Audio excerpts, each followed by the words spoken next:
네, 안녕하세요. 우연TV의 우혜원입니다. 오늘은 우리 금리 인상이 요즘 가장 이슈가 되고 있죠. 이 금리 인상과 우리에게 왜 추가 수입이 필요한지에 대해서 말씀을 드려보도록 하겠습니다. 먼저 저는 전문가가 아니고요. 개인적인 의견이기 때문에 조금 가볍게 들어주시면 좋을 것 같습니다.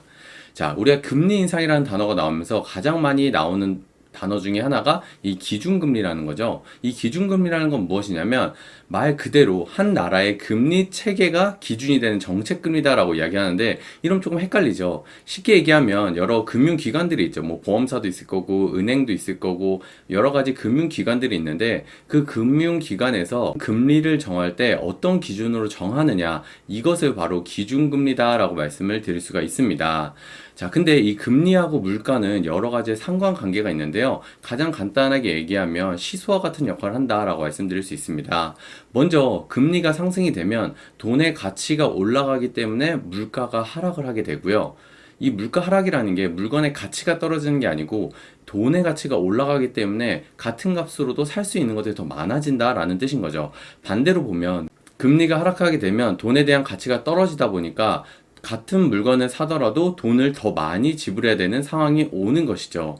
자, 그래서 이 금리 인상을 하면서 요즘 여러 가지 용어들이 나오고 있습니다. 먼저 0.25%의 금리 인상을 하는 것을 베이비 스텝이라고 하고요.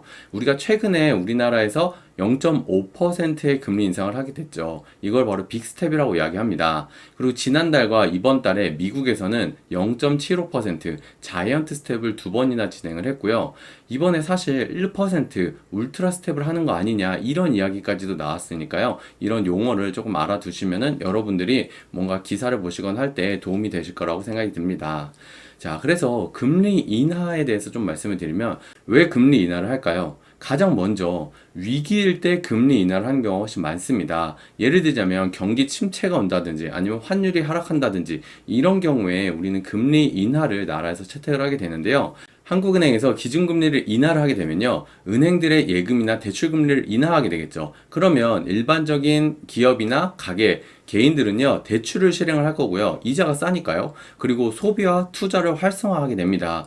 그러면 소비도 많이 하고 투자가 활성화하게 되면 아무래도 경기가 아주 좋아지는 상황이 생기겠죠. 그래서 경기 활성화로 인해 가지고 부동산과 주식 등의 가격이 상승한다라고 말씀을 드릴 수가 있습니다. 그래서 가장 가까운 예로 20년도에 전 세계적으로 팬데믹 현상이 일어나면서 기준금리 자체가 엄청나게 떨어진 상태에서 많은 사람들이 돈을 빌려서 투자를 함으로 인해서 주식 시장에서도 엄청나게 반등이 오고 부동산 시장에서도 엄청나게 반등이 온 것을 우리는 알 수가 있습니다. 자, 반대로 금리 인상은 그럼 언제 할까요? 금리 인상 같은 경우는 인플레이션일 때 금리를 인상합니다. 여기서 인플레이션이라는 건 뭐냐면 물가가 많이 상승되는 것을 이야기하는데요. 아무래도 경기가 많이 과열이 되거나 환율이 상승되는 경우에 금리를 인상하게 됩니다. 자, 그래서 기준금리가 인상이 되면 반대로 은행들은 예금이나 대출금리를 인상을 하게 되겠죠. 그럼 어떻게 될까요? 그 돈을 빌린 기업이나 개인들은요, 바로 투자금을 회수하거나 아니면 금리가 인상이 되니까 다른데 투자하기보다는 은행에다가 저축을 하는 경우가 훨씬 많아지겠죠. 그러다 보면 소비를 줄이게 되다 보니까 소비하고 투자가 둔화가 되게 되고요. 경기 둔화로 인해서 물가가 하락하게 되는 것입니다. 그래서 보통 우리 물가 상승률이 엄청나게 올라간다 그러면은 금리 인상을 통해서 물가의 안정을 잡으려고 한다는 것을 알 수가 있습니다. 자, 근데 이 금리가 우리나라만 해서만 결정이 되는 게 아니고요. 전 세계적으로 금리에 상관관계가 있다라고 말씀드리는데요. 예를 들자면 한국 금리 같은 경우는 일반적으로 미국 금리보다 약 2% 정도 높을 때 안정적이다라고 이야기를 하고요. 유럽의 금리보다는 1% 정도 있을 때 안정적이다라고 이야기를 합니다. 이게 무슨 말이냐 하면 전 세계에 투자를 하는 그런 뭐 기관이라든지 아니면 외국 투자자들이 있을 거 아니에요. 그런 사람들이 투자를 할 때 한국에 투자를 하는 것과 미국에 투자를 하는 것과 만약에 금리가 동일하다 그러면 여러분들은 어디에 투자를 하실 건가요? 아무래도 미국이 더 안정적이다라고 생각을 하기 때문에 같은 기준금리를 갖고 있을 경우에 미국에 투자를 하는 경우가 많겠죠. 그러면 외국 사람이 우리나라에도 투자를 할 수 있는 메리트를 만들려면 어떤 방법이 있을까요? 그만큼 우리나라에 투자를 했을 때 리스크는 조금 더 높게 느껴질지 모르겠지만 투자 수익률을 더 높여줄 수 있으면 우리나라에 외화가 들어오게 될 것입니다. 근데 지금 이 상황이 어떻게 됐을까요? 한미 기준금리가 역전이 됐습니다. 2020년에 한국 금리가 0.5%였고요. 미국은 0.25%였는데 21년 8월에 한국은 금리 인상을 시작했고요. 22년 3월 미국이 금리 인상을 시작했습니다. 근데 한국 같은 경우는 0.25%씩 금리를 올렸고요. 미국은 급격하게 금리를 올리기 시작을 했죠. 그러다 보니까 바로 며칠 전인 22년 7월에 한국하고 미국의 금리가 역전이 된 것을 알 수가 있습니다. 자, 그럼 이 금리가 역전이 되면 무슨 상황이 생길까요? 바로 이런 세 가지 상황이 생길 수가 있는데요. 제일 첫 번째, 환율이 인상이 될 확률이 높습니다. 아무래도 같은 금리이거나 금리가 역전이 됐을 경우에는 달러가 한국 원화보다 훨씬 더 강해지겠죠. 그러다 보면 원화의 가치가 떨어지기 때문에 달러가 더 비싸지게 됩니다. 그래서 몇 년 전까지만 해도 1달러를 구매하는데 한국 돈으로 약 1,000원에서 1,100원이면 구매를 할 수가 있었는데요. 요즘에는 거의 1,300원까지 올라갔죠. 물론 최근에는 1,290원대로 다시 떨어지긴 했지만 어쨌든 환율이 엄청나게 인상이 되는 것을 알 수가 있습니다. 자, 두 번째는 방금 전에 이야기했던 금리가 역전이 되기 때문에 그로 인한 외국 자본이 우리나라에서 유출이 될 가능성이 매우 높아졌습니다. 외국으로 자본이 지금 당장 되지는 않겠지만 금리가 역전된 상태로서 기간이 오래 지나면 오래 지날수록 외국 자본은 꾸준히 바깥으로 이동을 하게 되겠죠. 그럼 이 외국 자본이 우리나라에 완전히 없어져서 우리나라가 외화 보유가 없어지는 순간 어떤 문제가 생길까요? 바로 1997년에 일어났던 IMF 사태가 다시 일어날 수도 있습니다. 물론 지금은 국고가 예전에 비해서 훨씬 튼튼한 상태이기 때문에 IMF가 올 가능성은 낮다라는 의견이 많지만 어쨌든 가능성이 있다라는 부분은 좀 이해를 해주시면 좋을 것 같고요. 자, 세 번째는 금리 인상의 압박이 옵니다.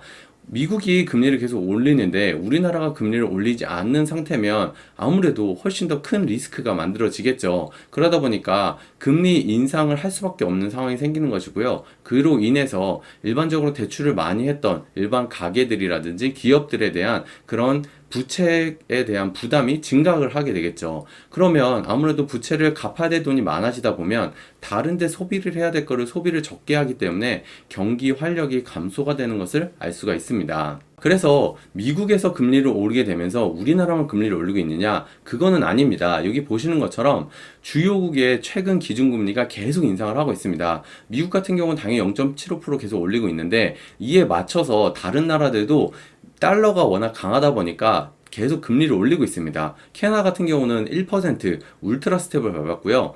영국도 올렸고 스웨덴, 이스라엘 모두 다 금리를 올렸습니다. 며칠 전에는요, 유럽 중앙은행에서도 0.5%를 인상을 했습니다. 이렇게 전 세계적으로 금리 인상을 할 수밖에 없는 상황이 오게 되는 것이죠.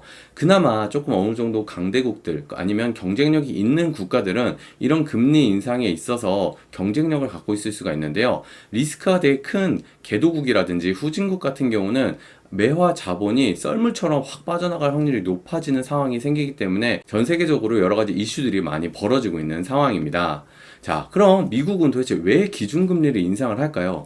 제일 첫 번째는 물가 쇼크 때문입니다. 바로 물가 상승이 엄청나게 되고 있기 때문인데요. 40년 만에 미국이 물가가 8% 이상 상승을 했습니다. 이게 물가가 얼마나 상승했냐면요. 평균적으로 작년에 비해서 같은 기간에 2% 정도의 물가 상승이 정상치다라고 보거든요. 근데 미국은 4년치 물가 상승이 될 게 1년 만에 물가가 지금 상승이 되고 있는 상황이에요. 그러면 아까 말씀드렸던 것처럼 물가가 8%나 상승이 된다는 얘기는 돈의 가치가 그만큼 큰 폭으로 하락했다라는 것을 알 수가 있는 거죠.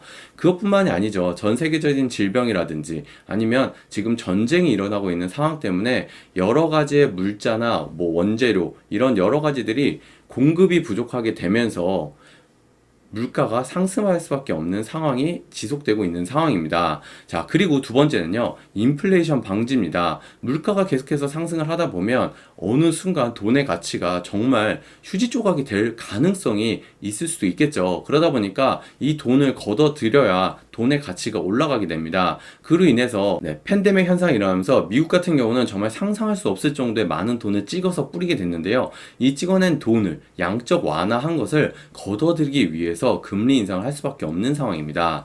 자, 세 번째는 바로 경제 성장에 대한 자신감입니다. 아무래도 가게라든지 기업의 재정 상태가 양호한 상태의 경우에 금리를 인상을 하더라도 개인들이나 기업들이 버티게 되겠죠. 그러다 보면 금리 인상을 하더라도 기업 성장이, 그리고 가계의 성장, 그리고 나라의 성장까지도 함께 나타날 수가 있는데요. 금리 인상을 하게 되면 외국의 자본들이 이 나라로 몰려들기 때문에 그만큼 그것이 원동력이 돼서 선순환을 돌릴 수 있는 상황이 생기게 됩니다.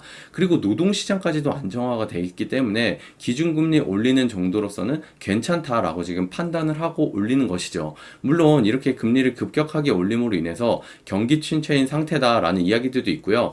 너무 리스크가 크다 이런 이야기들도 반드시 나오고 있지만 아직까지는 금리를 급격하게 올리는 것이, 그리고 올해에는 지속적으로 계속 3.5%까지도 올린다고 하니까요.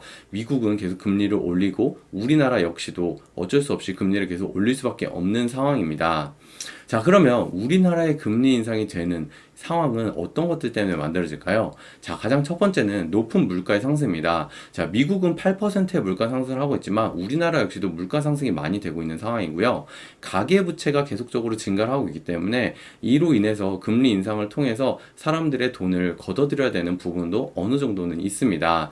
자, 그리고 찍어낸 돈을 회수해야겠죠. 우리나라 역시 팬데믹으로 인해서 정말 많은 돈을 추경이라고 해가지고 추가 경정 예산으로 만들어서 뿌려냈죠. 여기 보시면은 거의 2020년도에 42조, 그리고 2021년도에 47조 가까이 돈을 찍어서 풀었거든요. 그럼 이 돈만큼 다시 금리를 올려서 돈을 걷어내야 되는 것도 우리나라가 해야 될 일입니다. 자, 여기서 끝이 아니죠. 역시 금리 인상의 가장 큰 이유는 미국의 영향이다라고 말씀을 드릴 수가 있습니다. 자, 우리나라는 소비자 물가 상승이 얼마나 되고 있을까요? 여기 보시면 21년도 6월, 7월, 8월에는요, 물가 상승이 전년도 20년 대비 약 2.6% 정도 상승을 했는데요. 22년도 올해 현재는요 6.5%가 상승을 했고요. 앞으로 물가 상승률이 훨씬 더 올라갈 것이다 라는 의견이 훨씬 많은 상황입니다. 자, 여기서 끝이 아니라요, 일반적인 사람들이 생각을 할 때도 이 기대 인플레이션 수치라는 게 뭐냐면 앞으로 물가가 더 얼마나 올라갈 것 같은가에 대한 예상치거든요. 이걸 보면 7월에 4.7%가 나왔죠. 앞으로 물가가 4.7%가 더 올라갈 것 같다라고 많은 사람들이 생각을 하고 있다는 것이죠. 그러면 결국은 올라갈 것이라는 게 거의 기정사실화가 돼 있다는 얘기입니다. 물가 상승이 계속되고 되면 여러분 어떠신가요? 예전에는 내가 한 달에 장을 보고 하는데 20만 원 정도 썼다면 예전만큼 똑같이 먹고 살려고 한다면 뭐 30만 원 이렇게 훨씬 더 많은 비용이 들어가게 되는 상황이 물가 상승으로 체험을 할 수 있게 되는 것입니다. 자, 이것뿐만이 아니죠. 우리나라의 가장 큰 리스크는 바로 뭘까요? 가계부채가 매우 높다는 것입니다. 여기 보시는 것처럼 주요 GDP 국가들 중에서 우리나라는요, 개인의 빚이 1위입니다. 1년 GDP 대비 100% 이상의 빚을 갖고 있는 나라는 유일하게 우리나라밖에 없고요. 기업의 부채 같은 경우도 전 세계에서 4등입니다. 다행인 것 중에 하나는 정부 부채 같은 경우는 15등 정도로 엄청나게 높은 수치는 아닌데요. 자, 정부의 수치와 관계없이 우리들이 사실 먹고 살기 힘든 경우가 바로 이 가계부채가 매우 높기 때문이죠. 그로 인해서 지금같이 금리 인상이 지속되고 있다 보니까 물가가 상승을 하고 많은 사람들이 이 부채에 대한 증가가 될 뿐더러 부채를 갚아야 될 돈이 많아지게 되겠죠. 그리고 금리 인상이 되고 지출이 증가가 되다 보니까 소비자 심리 지수가 엄청나게 떨어진 것을 알 수가 있습니다. 그래서 엄청난 소비 위축이 만들어지고 소비가 돌지 않으면 경기 둔화까지 오게 되는 거죠. 이로 인해서 많은 분들이 그냥 일반적인 투자뿐만이 아니고 부동산이라든지 여러 산업에 있어서도 영향을 미치고 있는 상황이다라고 말씀드립니다. 이게 단순히 그냥 짧게 끝날 일들이 아니라는 게 우리가 어떤 것을 준비해야 될까에 대한 고민을 할 수밖에 없는 상황인 거죠. 여기 보시는 것처럼 한국의 주담대라든지 신용대출 금리도 계속적으로 올라가고 있어요. 대출 금리의 상승으로 인해서요, 신용대출 금리 같은 경우는 이미 6%를 넘어섰고요. 주택담보대출 같은 경우도 기본적으로 4% 이상이 되었습니다. 그래서 작년 대비 뭐 여러 가지 은행들의 기준 금리를 보게 되면은 5% 이상 되는 사람들도 무려 50%에서 30% 이상 되는 경우가 훨씬 많다고 하니까요. 예전에 비해서 기준 금리가 올라간 만큼 가계 부채에 대한 부능이 훨씬 높아진 것을 알 수가 있습니다. 특히 우리 팬데믹 시기에 많은 사람들이, 특히 젊은 분들은 영끌이다 해가지고 끌어 모아가지고 투자를 한 사람들이 엄청나게 많은데 이 투자를 한 거에 있어서 리스크가 훨씬 커진 상황이다 보니까 많은 사람들이 지금 죽어나고 있는 상황이죠. 이게 얼마나 죽어나고 있냐면 지금 대출 금리가 6% 정도인데요. 이게 1%만 더 상승을 해도 7%가 되는데 이 7% 인상이 될 경우에 190만 명이 파산위기다라고 이야기를 합니다. 이 DSR이라는 게 무엇이냐면 전체 내가 1년에 버는 돈 대비 갚아야 될 돈이 얼마인가라는 부분인데 이 DSR이 70%라면 내가 1년에 만약에 3천만 원을 번다라고 했을 경우에 2,100만 원을 빚 갚는 데 써야 된다라는 뜻이에요. 반대로 90%는 뭘까요? 내가 3천만 원을 벌면 2,700만 원을 빚을 갚는 데 써야 된다는 얘기입니다. 자, 그럼 내가 어떤 돈으로 생활을 해야 되죠? 이런 상황이 생기는 게 지금 우리나라의 현 상황이다라고 말씀을 드립니다. 자, 그래서 현재는 돌파구를 찾아야 되는 시대죠. 그럼 우리가 돌파구를 찾기 위해서는 무엇을 해야 될까요? 제일 먼저 해야 되는 것은 당연히 배우는 게 필요합니다. 많은 사람들이 뭔가 위기가 오면은 당장의 돌파구를 찾고 뭔가를 해야 된다고 생각을 하는데 그 말도 맞지만 지금 현재 상황이 어떤 상황이고 내가 어떤 것을 해 나가야 될지에 대한 그 지식을 쌓는 게 매우 중요하거든요. 그래서 어떤 것에도 마음을 열고 배워야 되는 시기입니다. 예전에는 뭐 그런 게 있어, 뭐 그런 거 필요 없어 이런 생각을 했다면 지금은 그런 생각을 할 시간조차 없습니다. 무조건 배우고요. 이 배우는 것이 여러분들이 위기에서 구해낼 수 있는 그런 방법을 찾는 기회가 될 수가 있습니다. 자, 두 번째는 바로 현명한 소비를 해야 된다는 것입니다. 많은 사람들이 소비를 하죠. 그리고 소비를 줄여나가는 데 집중을 하는데 소비는 어차피 안 할 수는 없는 부분이거든요. 그러면 소비를 안 하는 것이 아니라 소비를 제대로 하는 것이 매우 중요해지는 상황인 거죠. 자, 이런 경우가 있습니다. 소비만 하는 사람이 있고요. 소비를 하면서 돈을 버는 사람이 있습니다. 그러면 어떤 사람이 훨씬 더 좋은 기회를 만들어질까요? 소비를 하면서 버는 사람은 훨씬 더 많은 기회들을 갖게 되겠죠. 왜냐하면 소비를 아예 안 할 수는 없기 때문인 거죠. 소비를 줄인다고 하더라도요, 기본적으로 생필품을 쓴다든지 내가 필요한 것들은 당연히 사서 써야 되는데 이 소비를 어떻게 하느냐가 사람의 삶을 바뀔 수 있다는 것을 여러분들이 한번 알아보시고요. 찾아보신다면 기회가 있다는 것을 알 수가 있을 것입니다.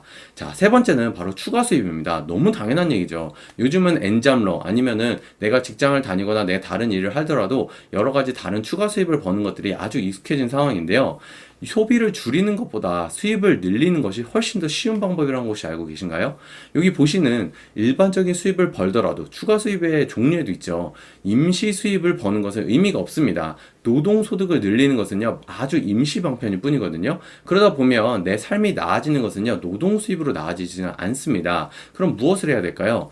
바로 부자들이 하는 자산을 구축하는 것을 여러분들이 하셔야 됩니다. 내가 추가적인 수입을 벌더라도 지금 당장 큰 돈이 되는 게 아니라도 이 위기라는 것은 언제든지 계속 돌아가면서 다시 오게 되거든요.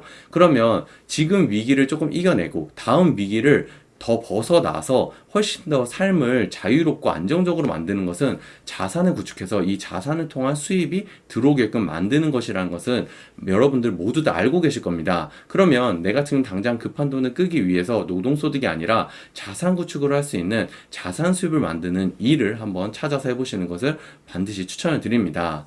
여러분, 위기가 왔다면요, 새로운 방법을 찾을 수 있는 기회가 될 수도 있습니다.